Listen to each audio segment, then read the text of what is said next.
Firstly, I'd like to say I'm absolutely delighted and privileged and honoured to be asked to do this video for Gerard.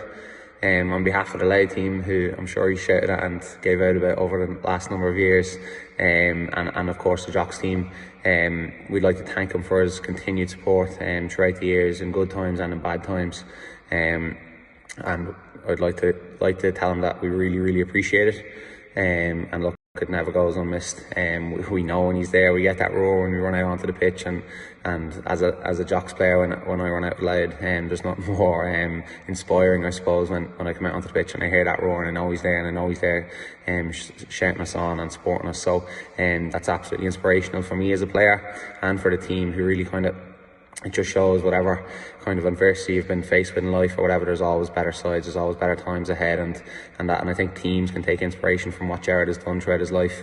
He's come back better and stronger, and look, he's always there no matter what is going on in the world. So look, Gerard's been an absolute inspirational to us, both club and county. So look, I'd like to thank him, his family, and everyone involved for his continued support over the last few years, and may it continue. I'd miss that roar too much, and the giving out he does to me after a few misses or whatever. So look, absolutely delighted to be asked to do this video, and I suppose thanks so much, Gerard, and thanks Paddy and family for getting Gerard to the matches. So look, keep up the good work, Gerard, and I'll see you soon on the sideline. Okay, Louth captain Samuel Roy, thanks very much for that and for introducing tonight's very special episode, all about the one and only Gerard Briscoe. As I said, we've been putting a lot of work over and back in the last number of weeks, to and fro with Gerard, to and fro with PJ's sister and with Anne-Marie. So I suppose a lot of people know Gerard Briscoe. He's at every game, he's at a lot of training sessions, he's always on the sideline, and they know him to wave at him and give him a thumbs up when things is going well, or he'll give you a shout or a roar when things aren't going so well. But who really knows Gerard Briscoe the person? So that was the side of it I wanted to delve into, and we took a look into that, Hugh. So I got his sisters, as I said, PJ and Anne-Marie, to put a little background for us. So this is going to be from their perspective. I'll be just reading this out now on an introduction to Gerard and his journey throughout life so far. So this is what they've come up with, and again, thanks for this. Those who know Gerard well know of his love and infectious enthusiasm for the GAA, Naomh Martin and his county. Gerard was born a twin to Anthony in 1973. Gerard was a healthy baby, born with a hair lip and cleft palate. It was during a routine operation at 6 months to repair the hair lip.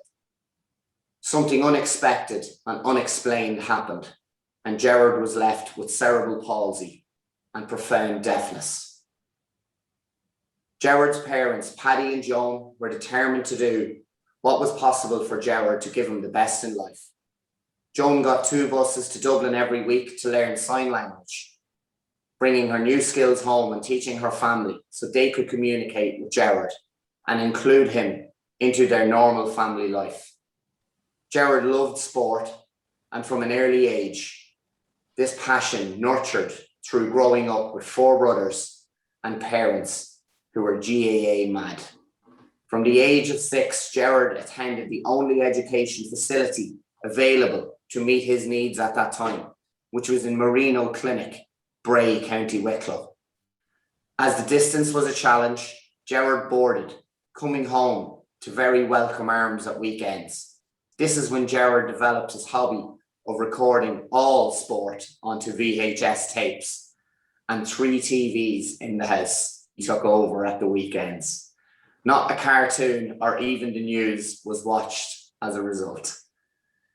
Gerard attended Bray until he was 18, and he now attends the Order of Malta, which, aside from his work there, he has many fun cinema, restaurant and shopping trips with his colleagues and friends. Gerard, in addition to sign language, can lip read and uses his laptop to communicate also. His profound memory and ability to recollect faces, names, places gives him the ability to spot a familiar person in a distance where he's known to shout until their attention is drawn, and he has the crack like I or you do.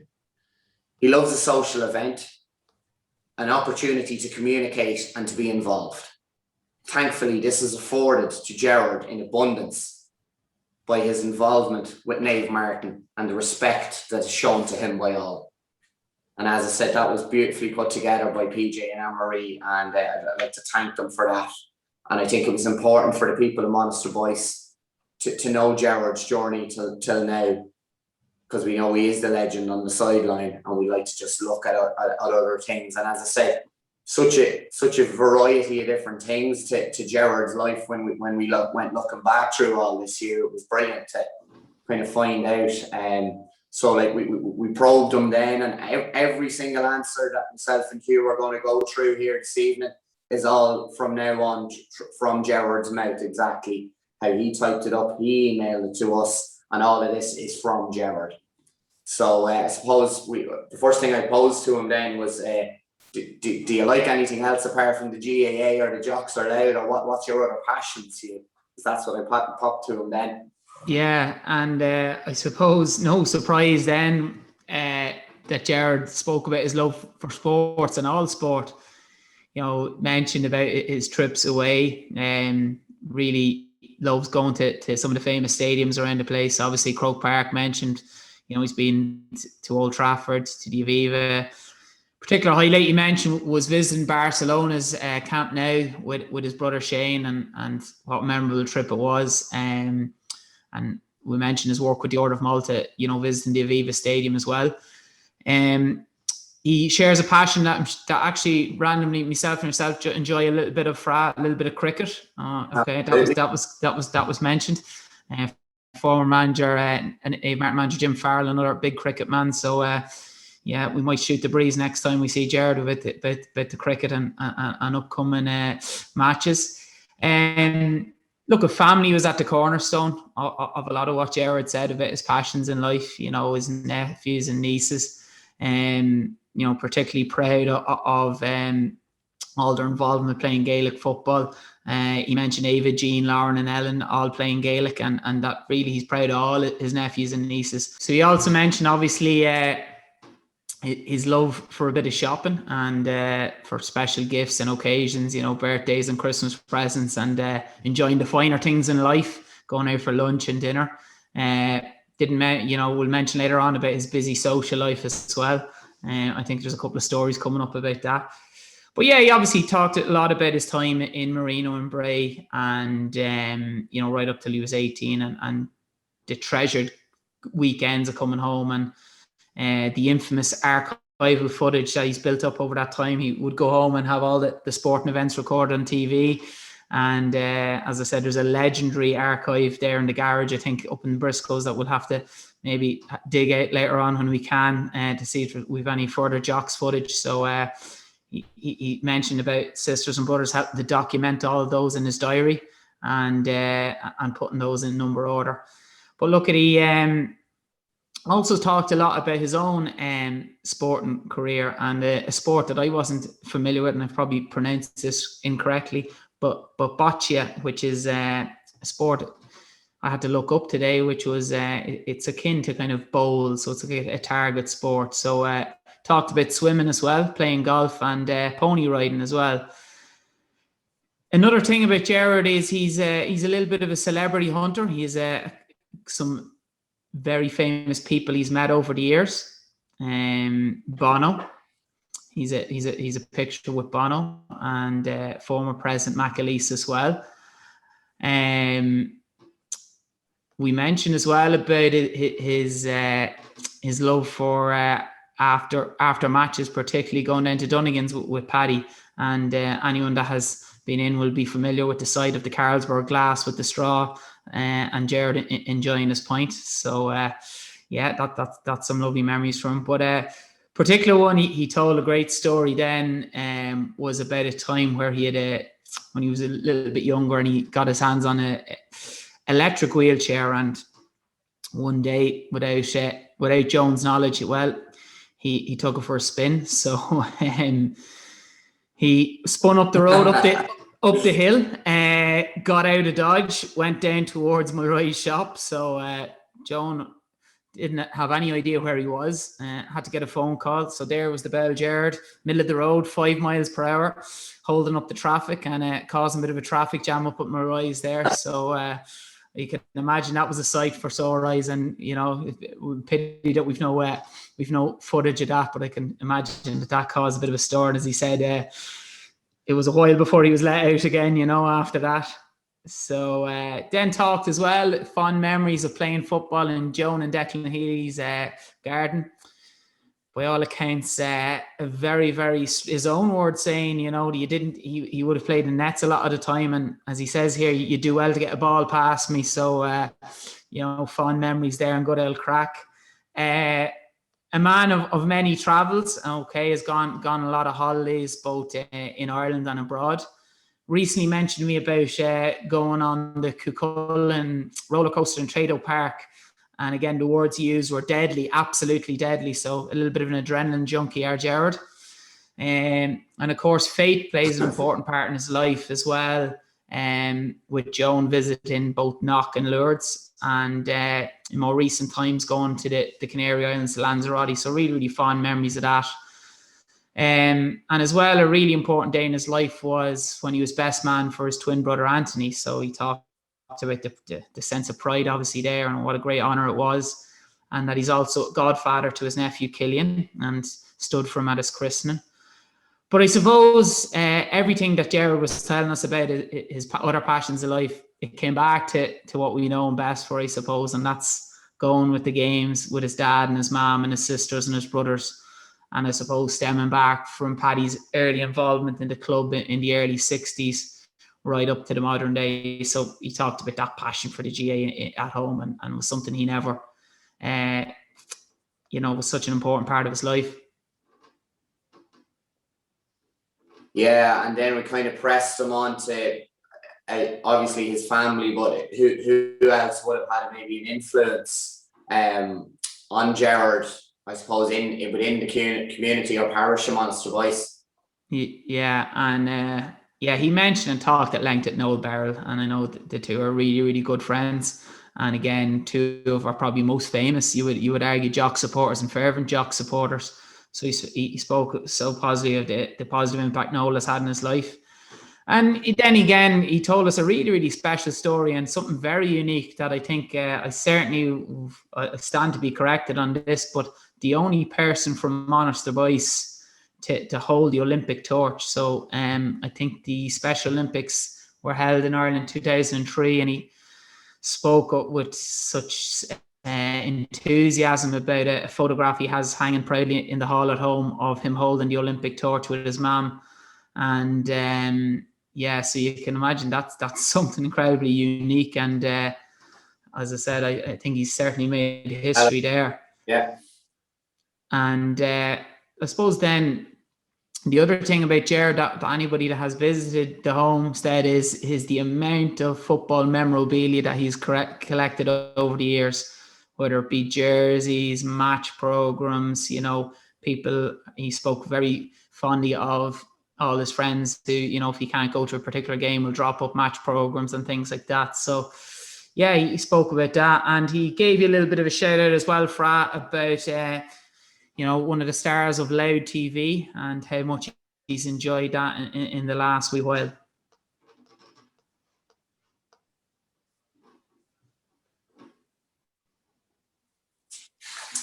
Yeah. And what was that there? Then I suppose that leads us that. Yes, sorry, Fry. Yeah, we're just talking about, you actually got to share it yourself about the Loud TV, being one of our stars of Loud TV, and that's something that Gerard has really, really enjoyed over the last the last couple of years, or last year rather. Sorry, apologies, the last year. Yeah, as I said, I was approached by the Loud PRO Mark Bourne midway through the summer last year, asked with a little idea of Loud TV. Obviously, people weren't allowed to go to games at the time, and So obviously Gerard would have been first man there if he could have actually attended the games, but needs must. And then there was obviously other games on as well that Gerard probably wouldn't usually go to. So I can imagine he tuned into every game that he could possibly over those weekends, and it was great for Lou TV.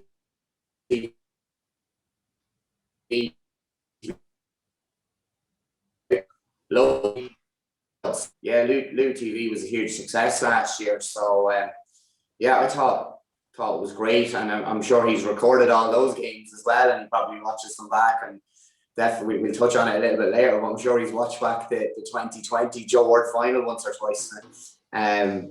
So then we just want to know, we kind of went back to, we know he's a great memory, Gerard. Just say, what was his earliest memories of the GAA and of the Jocks, I suppose?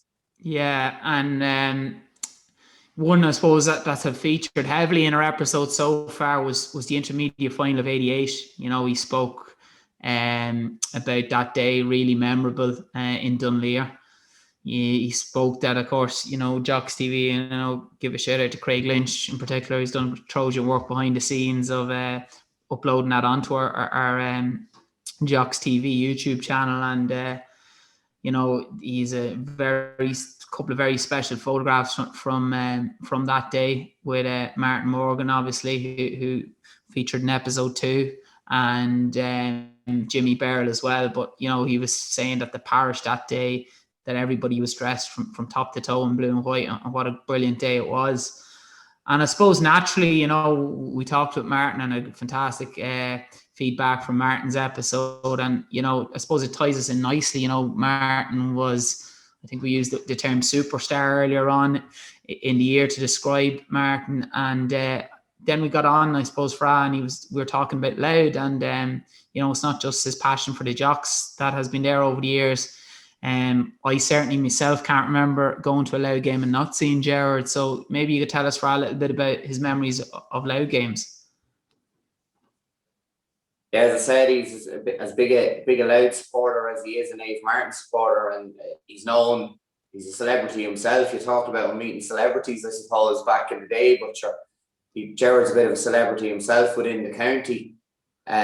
He just spoke about, loving going to the games, loving the atmospheres in Drogheda, the Gaelic grounds. He loves travelling there, and he travelled length and breadth of the country attending these games. He said he'd make it a weekend of it with the mum and dad, travel down here and there, staying over, meeting up with other Louth supporters and interacting. And again, he touched on meeting up with Noel Beryl on numerous occasions, traveling the country. And then obviously if there was a game in Dublin or in Parnell Park or Croke Park, he'd always call around to visit Noel and Rose to talk about how good or how bad the game went, and have a cup of tea in Noel's. And he speaks so fondly. He's a really good friend. Noel Beryl is a really good friend of Gerard's, and they go back a long way. And Gerard remembers watching Noel play, and they're great buddies.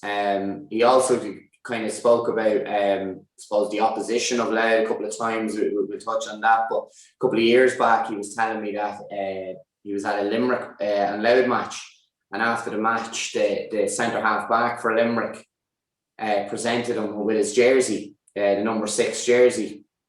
So of course, Gerard being Gerard, he still has that jersey to this day.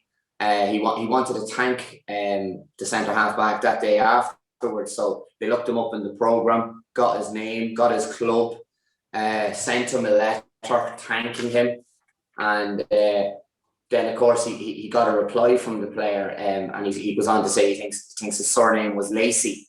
So that was a lovely touch from Lacey to give him the jersey, and equally for Gerard to reply with a letter, I suppose, wasn't it? Yeah, look, it's a testament to the man. And then we went on to ask a little bit about whether things got sometimes heated maybe, or any arguments coming home for games or anything like that for us. So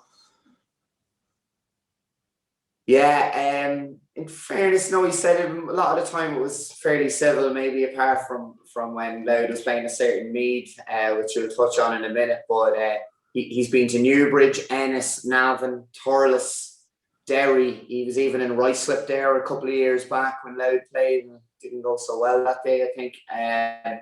Or maybe it did, they got a win, I think. He said too many to mention, all 32 counties, as I said. The three of them, his mum and his dad, Paddy and Joan, travelled the matches together. He said only if there'd be only an argument if it was a Dirty Mead player had done something on Saint John Paul Rooney or something like that, but they were just letting off a bit of steam, a bit of passion if it didn't go well, I suppose. And he can't wait to get back out there. He's kind of keeps harping back to as we all had been, I suppose. But he can't wait to get back out there on the sideline again when all of this ends, and especially going traveling to these games with his dad, Yeah, so of course we couldn't mention the Briscoes without mentioning Joan, and the elephant in the room being, of course, Joan being a proud Mead woman. So he had some nice memories with that fra.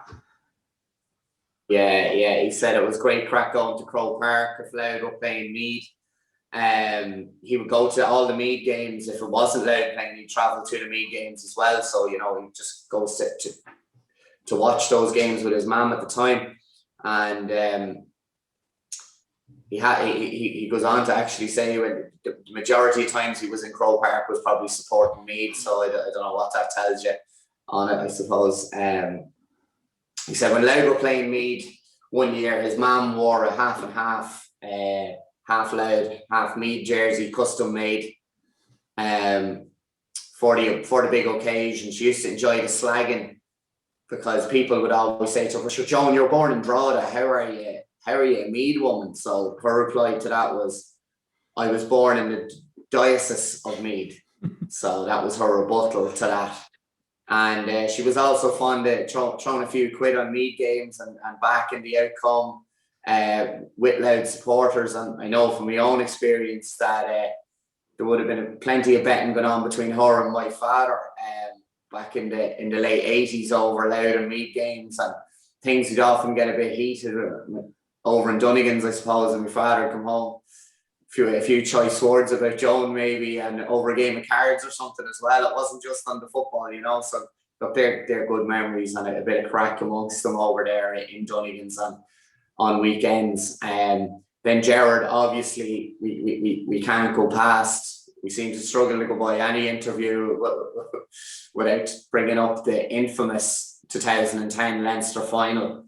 And I think Gerard kind of sums it up brilliantly. He says, it broke my heart and many others countrywide. He says, the 11th of July 2010, laughter always turns to crying. Mum was a loud woman that day. He goes on to say, Daddy will never get over any of it, but it's history now. So I thought that summed it up very well, Hugh. Yeah, absolutely. Yeah, so, really strong words. Kind of went on then. Yes, we went on to talk about then some of his favourite Louth players throughout the years.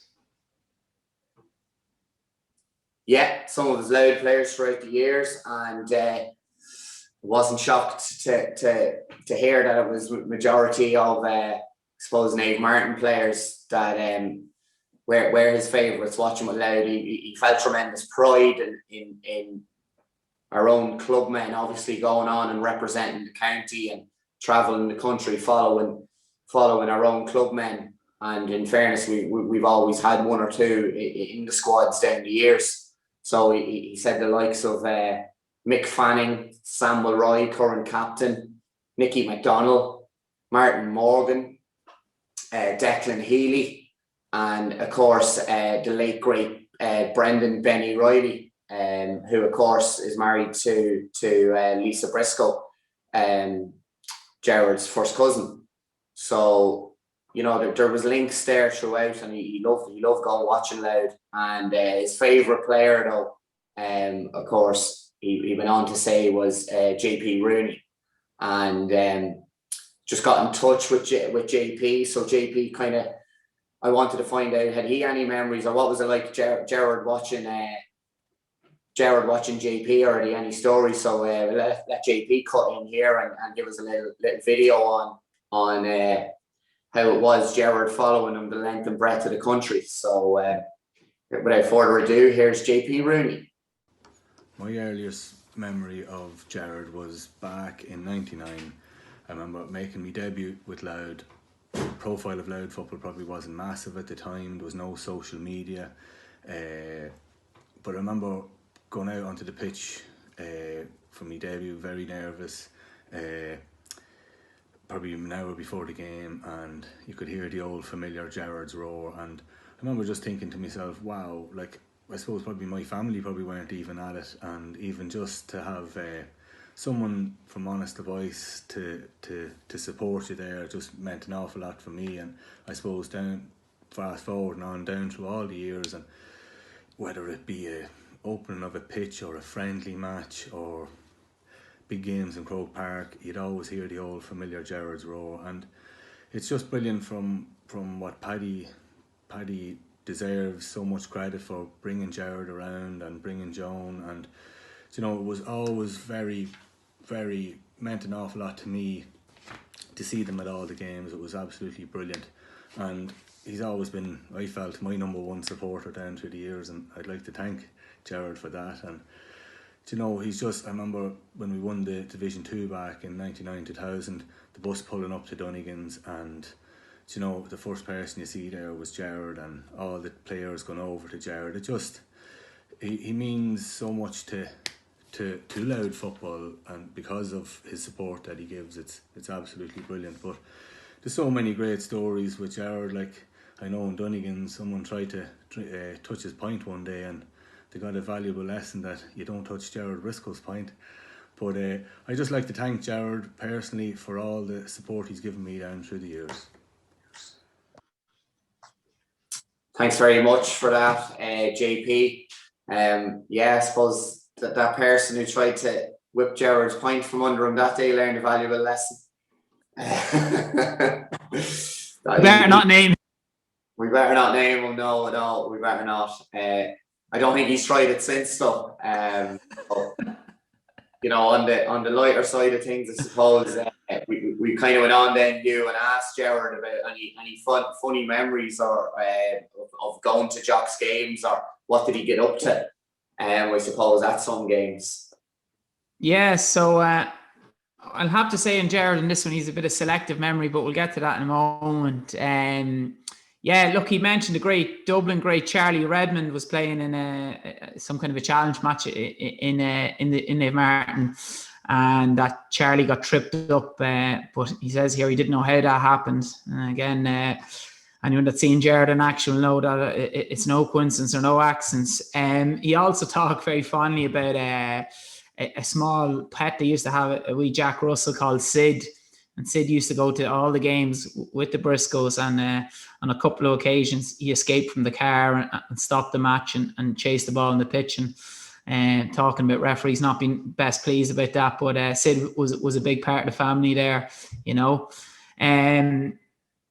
Then he talks about remembering, we put to him now, this is a very clear memory I have of, I think it was 2011, a quarter final. I think Colin Nally was over the Jocks at the time and playing Cooley Kickham's. Cooley would have been a very strong team at that time, and Jocks had been big underdogs. It was down the Grove in Castlebellingham. Now he said he cannot recall this one, but I can certainly remember, and I'm sure everybody else that was in attendance that day will remember it clearly. So, you know, as I said, Jocks were big underdogs going into that day. I know you were playing yourself, Fra, but I think it was getting right into the crunch time, probably the last 10 or so minutes of the match. And, you know, Naomh Martin we had a narrow lead at the time. And it was over the stand side in the Grove, and there was a hotly contested sideline ball that was given towards Cooley. So Aegon McGuinness, I think, was playing wing forward at the time for Cooley. You know, in the middle of this, it was all action, a lot of shouting, a lot of roaring going on. Went to take a quick sideline, and the Bell Gerard, I suppose, trying to do his part, kicking every ball as he normally does, tried to slow down momentum a little bit, and Aegon's ankles got clipped. So Aegon, you know, fiery enough guy, great player, turned around looking to see who it was and thinking it was maybe a selector or a substitute or another Jocks player, and of course saw the bell Gerard and you know, Gerard gave him the kind of a look, and sure, all he could do was laugh, you know, and it got a great roar from the crowd at the time, and it really spurred on the lads in a funny sort of way. And I know there is DVD footage that we'll dig out at some stage, but I'll have to call Gerard up on that one. He said he can't recall that, but I think everyone else that was in attendance that day remembers that very clearly. Definitely can. A momentum breaker, definitely for Cooley that day, all right. So we also asked him if we could get into the dressing room at half time or before a game even, like what would his final words be, I suppose. Yeah. And, you know, I know Gerard has always been a very important part of going into the dressing room, you know, before game, calming the lads then and having that little bit of a word. But I thought his words were simple and to the point, and I suppose spoke volumes about Gerard's passion for it. So his words were, get stuck into them and play as a team right up to the final whistle. So I thought they were very powerful words, and that never say die attitude that I suppose Gerard has displayed in his own life as well, and trying to echo that onto the team.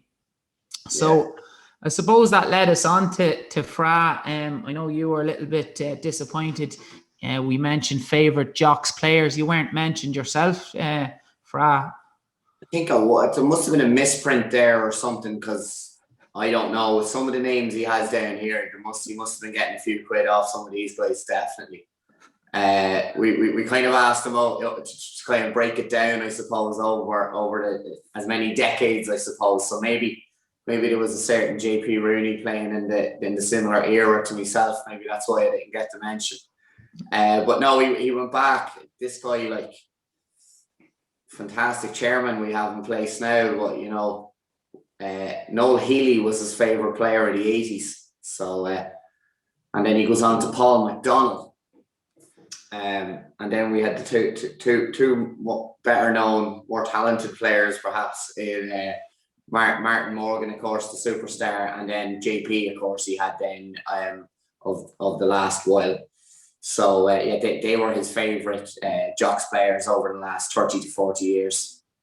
And I suppose that brings us into to the modern time, and you know, spoke about Loud TV, spoke about the difficult year we've had, but for Gerard, there was only one thing he wanted to talk about when we sat down to have a chat with him, and that was about 2020 and the Jocks after two failures in a row in championship finals, finally getting over the line against RD last year for us. So maybe tell us a little bit about his thoughts on that day. Yeah, well, of course, he just says it was absolutely amazing. He was the pride he had in the team, and to come back the third year in a row after being beaten, obviously, in the previous 2 years final, the determination he showed. And as he says here, Nave Martin 113, St. Mary's 1-9. I will never forget that scoreline. He loved going up and watching the team in the last couple of weeks, preparation, getting up to training, watching what was going on, kind of trying to buy into the buzz as best he could, I suppose. And then he just said, finally, we got over the line, you know. But the most memorable moment that he said he will cherish for the rest of his life is getting to he brought Joe Ward for a sleepover up to Brownstown. Good friend and captain Mick Fanning called with the cup the night before his own wedding, and that meant an awful lot to Gerard and to Paddy for Mick to show that. You know, he was thinking of Gerard and the Briscoe family, and he dropped up the cup the night before the wedding. He also, Mick being the man he is, presented him with his own number 3 jersey from the final, and he had it mounted and framed, and there's lots of other photos of the team and lifting the Joe Ward. So as you can imagine, that's hanging proudly above his TV in the dining room. So yeah, I just thought that was a lovely touch from Mick, and I said what a leader Mick has been for the Martins over the last 5 to 10 years. So I think it mean an awful lot to Gerard when he hears this message coming from Mick now. So here we have Niamh Martin, first ever winning, Joe Ward, captain, Mick Fanning, with a few words. Absolutely honoured to be asked to say a few words about Gerard Briscoe, the Jocks' #1 supporter. Win, lose or draw, Gerard is always there. Training sessions, friendlies, league matches, championship matches, Gerard is always there. You very rarely see him without a blue Niamh Martin top on. And I suppose from wherever I can remember, I've always found it quite inspiring and quite humbling at times to see his passion and enthusiasm for Niamh Martin, even with all the adversity he's faced in his life. To see him come alive on the side of a pitch during a match, to see him propel himself up and down the line, hands up in the air, to cheer on us, it's quite amazing.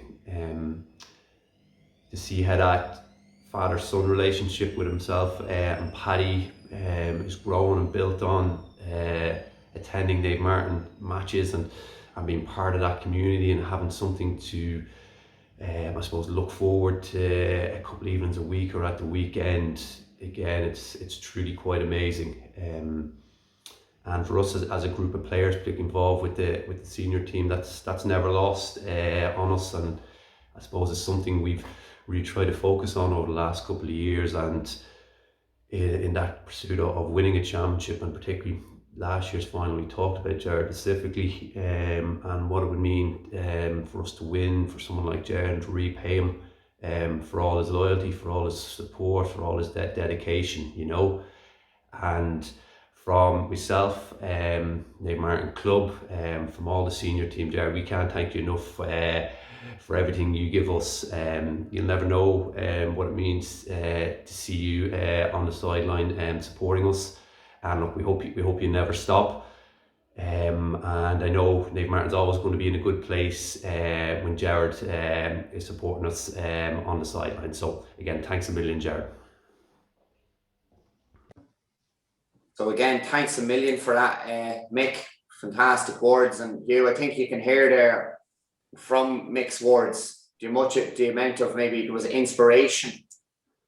Gerard was used as an inspiration for the team in the build-up to last year's final. He spoke about him so passionately there, didn't he? Yeah, look, that was very, very powerful for all of us to watch, and I'm sure for Gerard, that means the Gerard knows that you know, Niamh Martin teams will come and go, but there'll always be Gerard Briscoe there. I think Mick alluded to that and what he really brings. And you know, we talk about identity and things like that. Well, look at Gerard, sums it up brilliantly in the community, and it's he should never underestimate his role for the Jocks. And you can see there the highest of esteem that he's held with among the senior squad from last year, and I know from years gone by, and will continue to be. And I think it can sometimes be taken for granted, the support, but you can see there with Mick's words that, you know, I've no doubt that certainly helped the lads get over the line last year, no doubt about it in my mind. Yeah, I think it did. I think you're right. And without supporters there for so long, like, you know, the likes of Gerard coming back in, and all the other supporters, obviously for 2021, it's going to, fingers crossed, sport the Jocks on to do the double, to come back and retain Joe Ward. So look, I really hope, as I said to you, I really hope we've kind of done justice to getting across Gerard's view, how his life has been so far, his funny moments, his memories, but I suppose most importantly, you know, how much Niamh Martin means to him, but equally how much Gerard Briscoe means to Niamh Martin.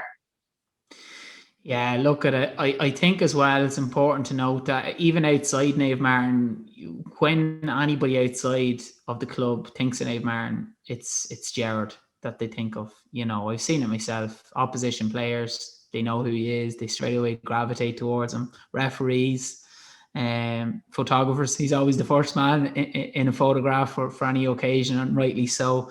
And opposition managers, and I know from talking to other managers and players and people involved in Louth GA, you know, he's held in the highest of highest esteem. And I think that's important to note. And I suppose from our perspective, we'd like to thank him greatly for telling his story, I suppose. And hopefully we've done it justice, as you say. Yeah, exactly. And to thank the whole Briscoe family. There was a lot of photos thrown in, and hopefully you get to see some of them now. And there's been a lot of work put in there. Again, I'd like to really thank Anne-Marie and Patricia Jane for helping out when I floated the idea out to them there. So look, the man he is, Gerard Briscoe. We'll leave it at that. I don't think we can say any more about him, but thanks very much for tuning in, and best of luck for the rest of the season for all the squads that's out there. And let's hope we have a few more trophies come the end of the year. Thanks a million to you as well. Great job as always. Thanks very much, and good night. Thanks for